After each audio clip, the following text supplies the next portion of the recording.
The moment I walked into my uncle's backyard, I felt the familiar twinge of being an outsider. Everyone was gathered around the grill, laughing and passing platters, the smell of charred burgers and sweet corn filling the air.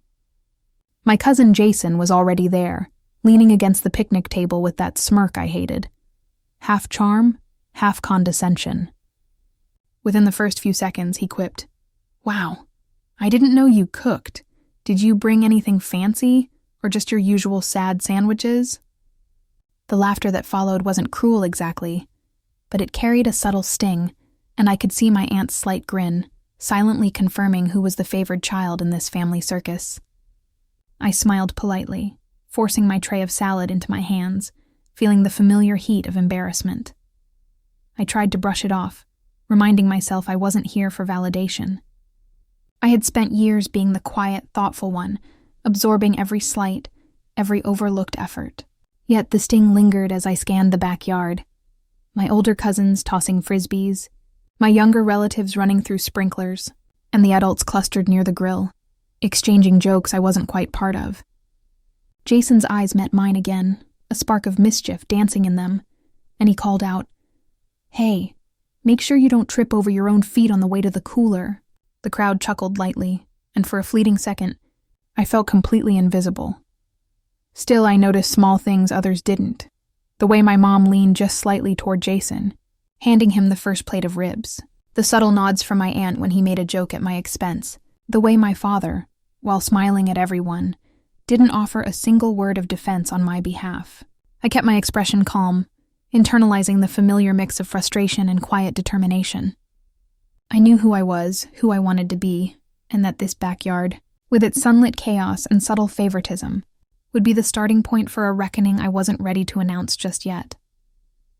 By the time I set my tray down near the folding chairs, Jason was already recounting a story from his job, loud enough for everyone to hear, intentionally excluding me from the laughter. I noticed the smaller shifts, the glances from cousins, the slight hesitation of neighbors who knew my place in the family pecking order. I took a slow breath, letting the sizzling of the grill and the distant hum of cicadas fill the spaces around me. In that heat-soaked moment, I understood something. Being underestimated was not my weakness. It was my advantage. I stepped toward the picnic table, smiling politely, letting Jason have his fleeting spotlight, all while plotting quietly in my mind. Every sarcastic remark, every laugh at my expense was recorded, cataloged, and weighed. I could play along, I could endure, but deep down, I knew the story wasn't over yet. The stakes were subtle now, but the tension was palpable, and I was ready to turn every snide comment into a future reckoning. That first encounter, small as it seemed, was the hook that would pull me into a longer game. One where Jason, and perhaps the entire family, would eventually learn exactly who they were messing with.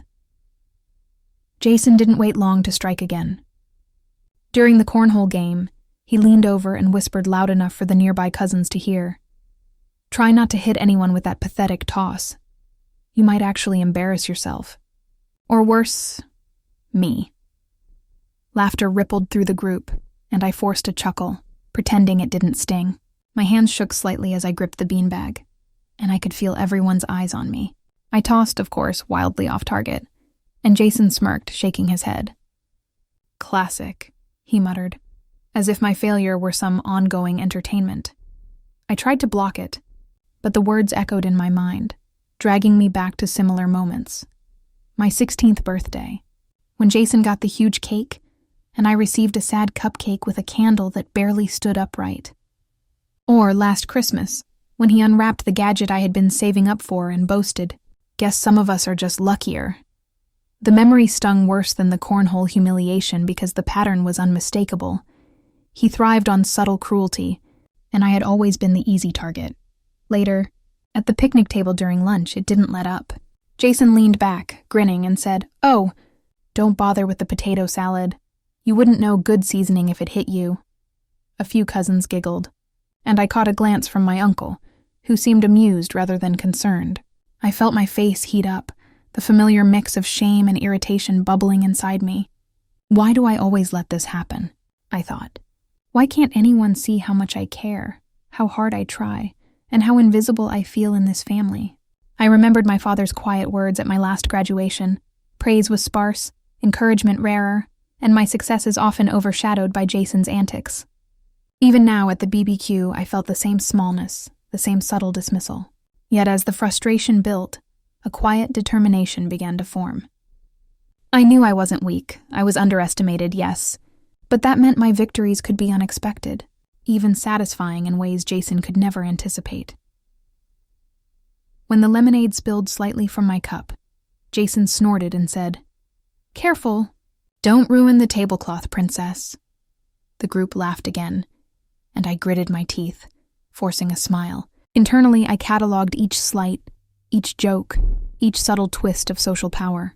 The contrast between his confidence and my perceived weakness was glaring, but I realized it didn't have to remain that way. This embarrassment, sharp and immediate, was only fuel for the moment I would finally turn the tables. The sting of mockery, while hot now, was becoming the fire that would shape my strategy, and I vowed silently, the game wasn't over yet. I thought about walking away, letting Jason have the spotlight and saving myself from another round of humiliation. The backyard, with its heat and chatter, felt suffocating, and for a moment, I imagined retreating to my car, escaping the whispers and smirks. But something inside me refused to bow out. I could leave, sure, but that wouldn't change anything. It wouldn't give me the satisfaction of finally proving that I wasn't just the easy target, the overlooked cousin who smiled too politely and let others dominate every room. As I took a slow breath, I felt the weight of years of underestimation settling on my shoulders. Jason thought he had all the power, all the control. But he didn't know something I carried quietly, a knowledge of the one thing that could shift the balance without a single word in this moment. My call sign, a name I had earned through discipline, training, and respect in a completely separate world, was my hidden advantage. He had no idea I held a silent authority that could instantly command attention, respect, and even fear. I shifted slightly, smiling politely as he boasted about his latest project, pretending to admire his achievements while mentally plotting. Each laugh I endured, each snide glance I absorbed, became a tool. I imagined the moment I could use my call sign, how it would cut through the superficial confidence he wielded like armor. No one would see it coming, and the surprise alone would be enough to unsettle him. Even as the grill sizzled and the kids ran past with sticky hands, I felt a growing clarity. I wasn't powerless. I wasn't just the cousin who got laughed at and ignored. I was patient, observant, and fully aware of the dynamics at play. The humiliation was temporary, a setup for the reversal I had quietly begun to imagine. I would stay, endure, and prepare, letting everyone believe I was the weaker one. But inside I knew the scales would tip, and when they did, it would be nothing short of devastating. Jason didn't let up. As I reached for a plate of ribs, he leaned over, smirking like he owned the place. "Still working that dead-end job?" he asked loudly, ensuring everyone within earshot caught the remark. A few cousins snickered, and I felt my stomach twist. "Or are you still living in Mom's basement rent-free?" The laughter that followed was uneven, some nervous, some amused, but the sting cut deep.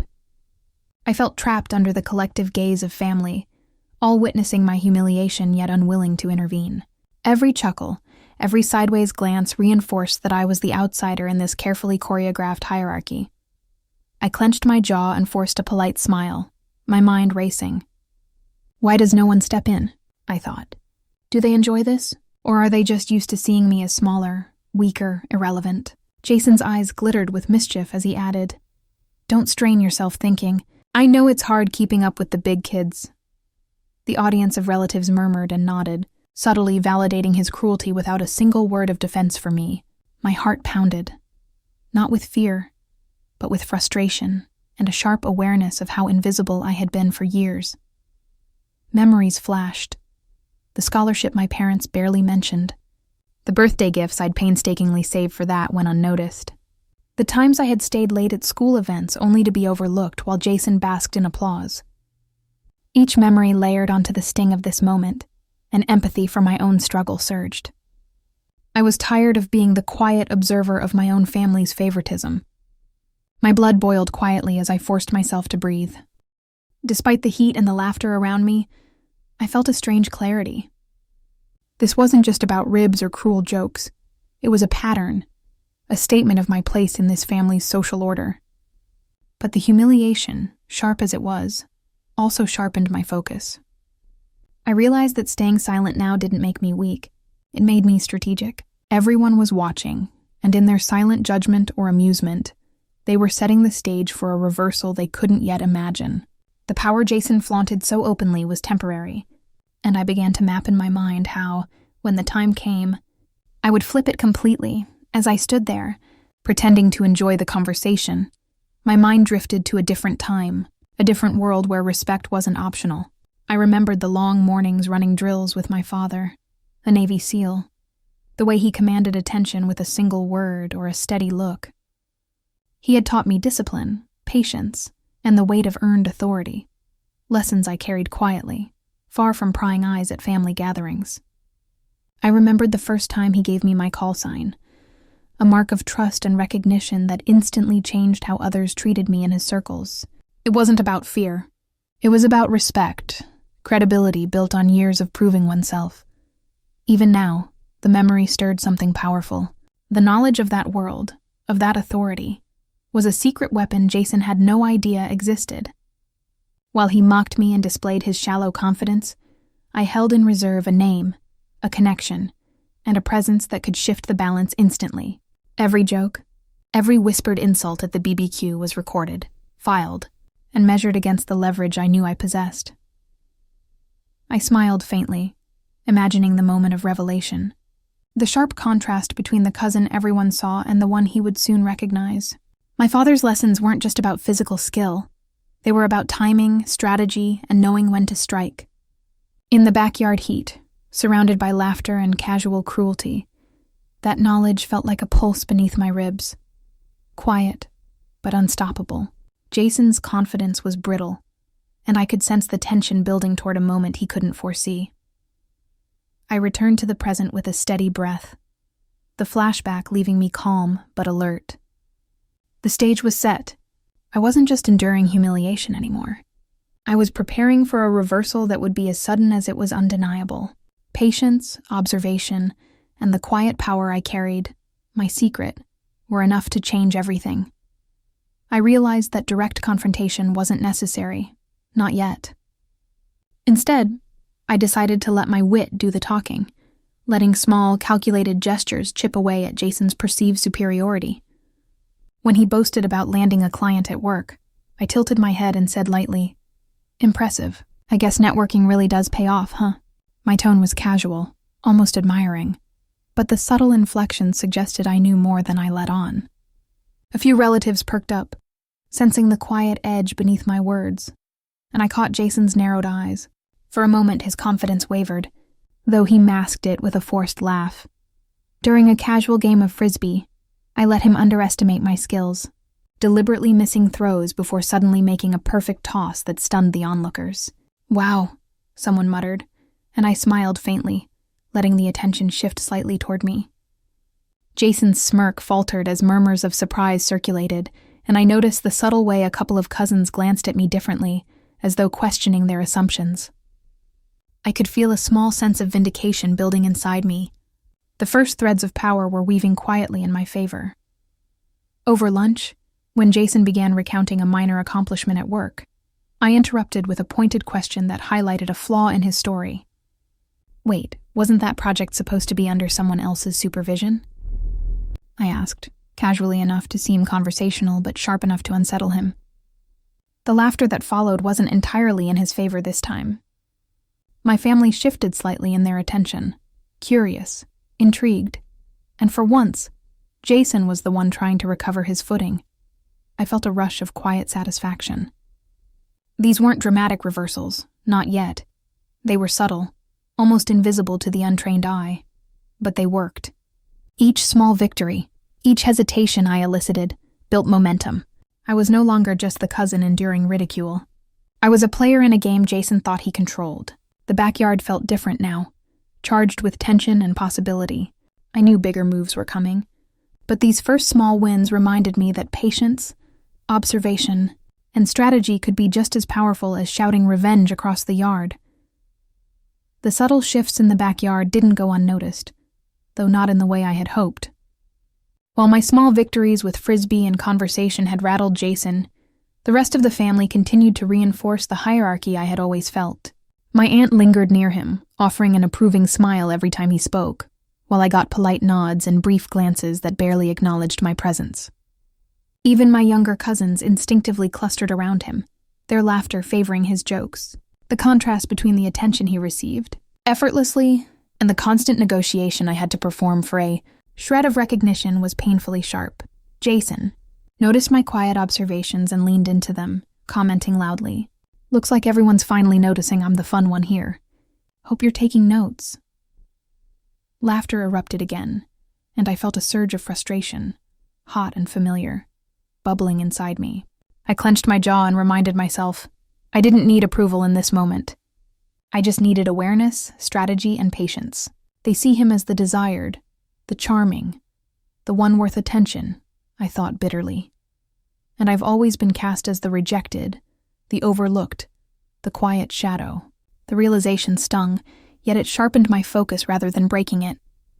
As he recounted another story, embellishing his exploits, I caught the subtle roll of my uncle's eyes, a momentary flicker of recognition that I noticed only because I was paying attention. That small acknowledgement felt like a spark in the otherwise dim landscape of family favoritism. My frustration grew, not from weakness, but from understanding how deeply the dynamics were ingrained. I wanted, desperately, to shift the narrative in my favor, to rewrite the unspoken rules that made me invisible and him untouchable. By mid-afternoon, the tension between us was palpable. Every joke he made, every smug glance, reinforced the invisible ladder that had always placed him above me. And yet, for the first time, I realized that I could climb, quietly, methodically, without the family noticing until it was too late. The injustice stung, yes, but it also clarified the path forward.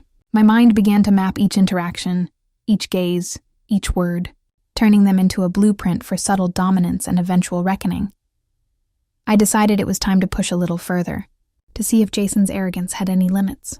During the potato sack race the younger kids were playing, I tripped just slightly, drawing attention to my stumble, but then recovered perfectly, laughing it off. Jason, ever eager to mock, pointed at me loudly. "Careful! Don't sprain anything. Wouldn't want to ruin the show." The cousins nearby snickered, but this time I subtly caught the gaze of his father, standing near the grill, watching quietly. I didn't call attention to it, but I let just enough of the moment linger so he would notice the tone, the mockery, the imbalance in the way I was treated. Jason, sensing no immediate consequence, escalated further, poking fun at my outfit and suggesting I couldn't even keep up with a child's game. "Maybe sit this one out. We don't want you embarrassing yourself again," he added with a grin, and the laughter swelled around him. I felt a mix of anger and anticipation. Everyone was watching, yet nobody intervened. The FOMO of social exclusion pressed against me, intensifying my awareness. Inside, I remained calm, pretending to be small and amused while feeling a surge of control. I knew he didn't realize that by provoking me openly, he was exposing himself to someone with authority he couldn't ignore. My father's lessons in timing, strategy, and observation ran through my mind like a steady pulse. Jason's hubris was a tool, not a threat, and his father's attention was now gently drawn, waiting for the right moment to tilt the scales.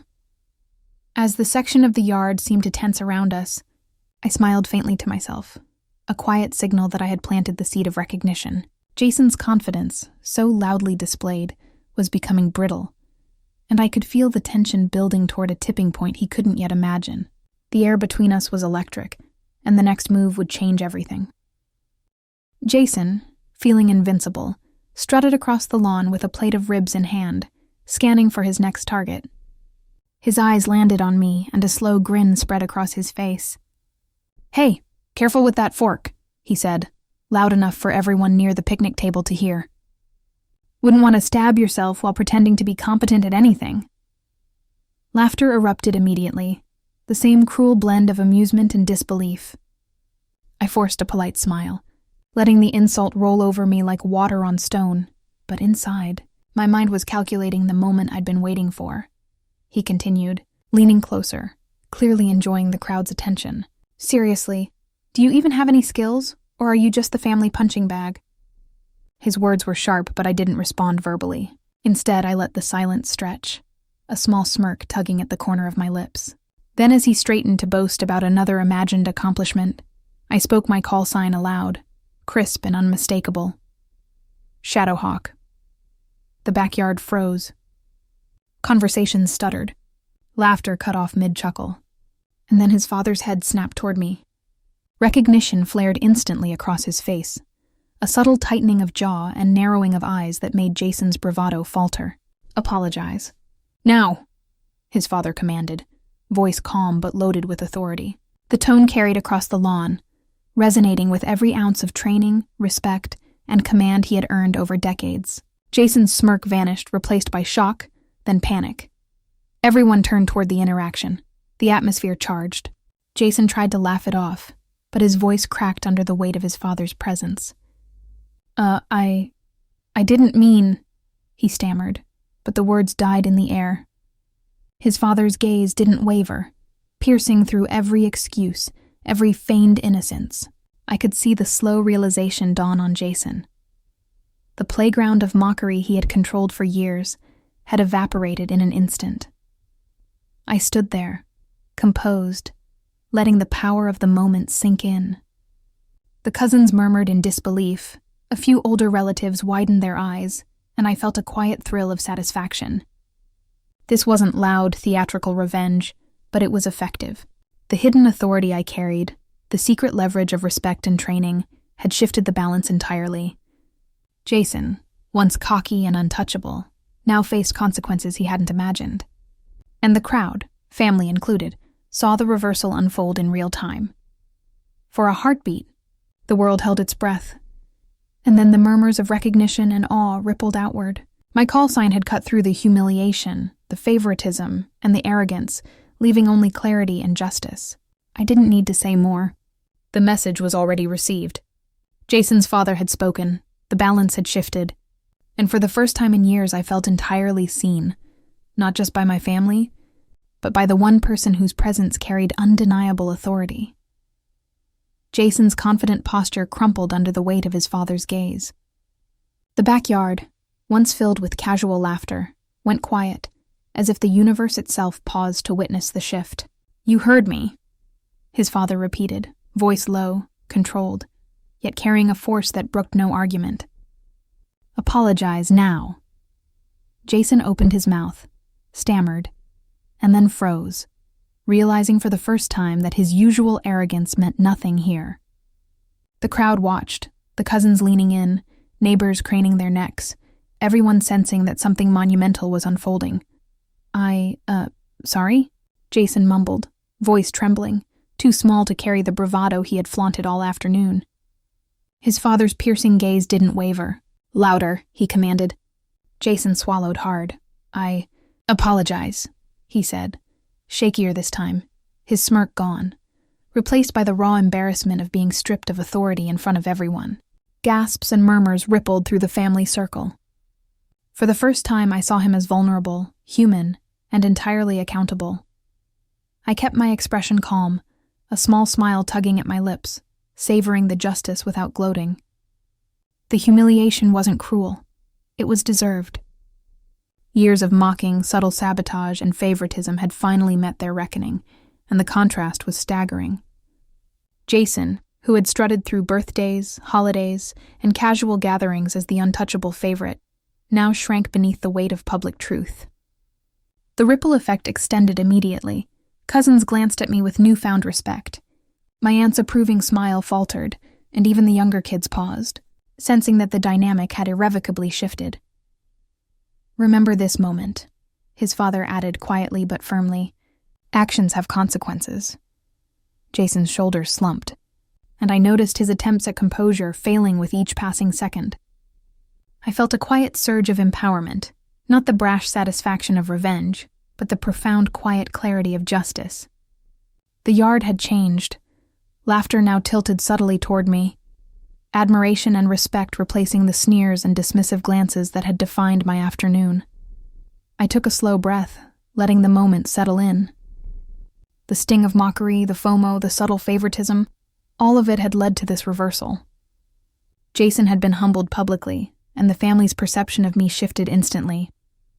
I didn't need to raise my voice, call out his failures, or humiliate him further. The authority and respect of his father, combined with my own calculated restraint, had done the work. For the first time, I stood not as the overlooked cousin, but as someone whose presence demanded attention and acknowledgement.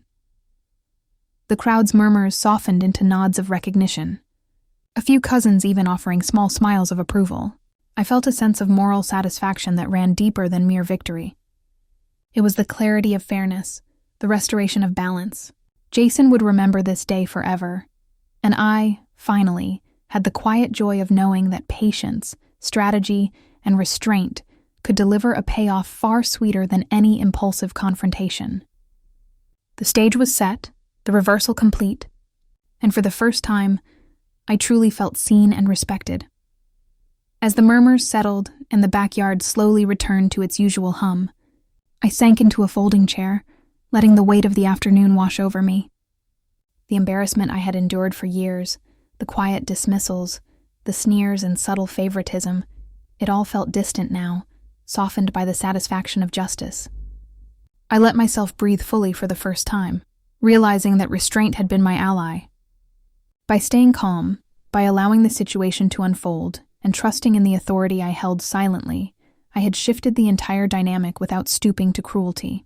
The power of patience and strategy had delivered a victory far deeper than any impulsive retaliation could have. I reflected on Jason's shock, the faltering smirk, the public acknowledgement of his missteps. The contrast between the arrogance he had flaunted for years and the humility forced upon him was staggering. It wasn't just about humiliation. It was about recognition, respect, and the moral justice that had finally aligned. I felt a quiet empowerment settle in my chest, a sense that I had reclaimed control, not only over this moment, but over how my family perceived me. I was no longer invisible or dismissed. I had presence, authority, and the satisfaction of knowing I had handled it with intelligence and dignity. At the same time, there was a bittersweet ache. I knew this family would never entirely change. Old patterns would persist, new favors would be given, and occasional slights would return. Yet the balance had shifted, even if momentarily, and that fleeting triumph carried more weight than anything I could have achieved through anger or immediate confrontation. The lesson was clear. Empowerment often comes quietly, through strategy, patience, and self-respect, rather than through loud displays or retaliation. I allowed myself a private smile, savoring the catharsis of the day. For the first time, the sting of past humiliations felt transformed, transmuted into strength. Jason would remember his place, the cousins would notice my resilience, and I had proven to myself that I could endure and rise above. The relief wasn't dramatic or celebratory. It was deep, internal, and profoundly satisfying. As I sipped my lemonade, the sun dipping low in the sky, I realized that real victory wasn't about proving him wrong in front of the world. It was about standing tall in my own eyes, finally respected, quietly victorious, and entirely seen. By the time dessert was served, the atmosphere had shifted in ways I hadn't expected. Conversations that once ignored me now included me naturally. Questions directed toward Jason's successes were met with raised eyebrows or gentle skepticism, and even my aunt's approving glances toward him seemed tempered with quiet reflection. "Maybe we've been too hard on you," my younger cousin whispered as I passed by, and I offered a polite smile, knowing they didn't yet understand how carefully I had orchestrated the balance. The subtle power shift was real. Jason no longer dominated the room with unchallenged confidence. Jason tried to recover, telling the story of his promotion with forced bravado, but the glances I caught from other relatives betrayed their doubt. My uncle leaned toward him quietly, muttering something I couldn't hear while nodding at me. Even my mother offered a small smile, a hint of validation I had rarely received before. I felt it deep inside, confirmation that respect, once overlooked, could be earned, observed, and acknowledged without losing dignity. The contrast was stark. Earlier, I had been the invisible cousin, overlooked in laughter, dismissed in conversations, and quietly marginalized. Now, subtle but unmistakable, the family hierarchy had shifted. My presence was acknowledged, my voice considered, and Jason's previous dominance fractured in small, telling ways. I I felt a rush of quiet satisfaction as I realized that the change didn't require loud confrontation. It required observation, patience, and timing. By the end of the afternoon, the family dynamic was altered. Conversations that had once brushed past me now lingered. Questions I asked were answered thoughtfully, and small gestures of inclusion replaced the automatic neglect I had endured. I knew the shift was fragile, but it was real. The room had recognized strength and strategy over arrogance, and in that quiet, unspoken way, my place in the family had finally been recalibrated. Sitting alone later that evening, I let the day's events settle in, turning over every detail in my mind. The laughter, the mockery, the subtle favoritism. All of it had been part of a pattern I finally learned to navigate, rather than endure blindly. I realized that patience, strategy, and timing were far more powerful than anger or immediate confrontation.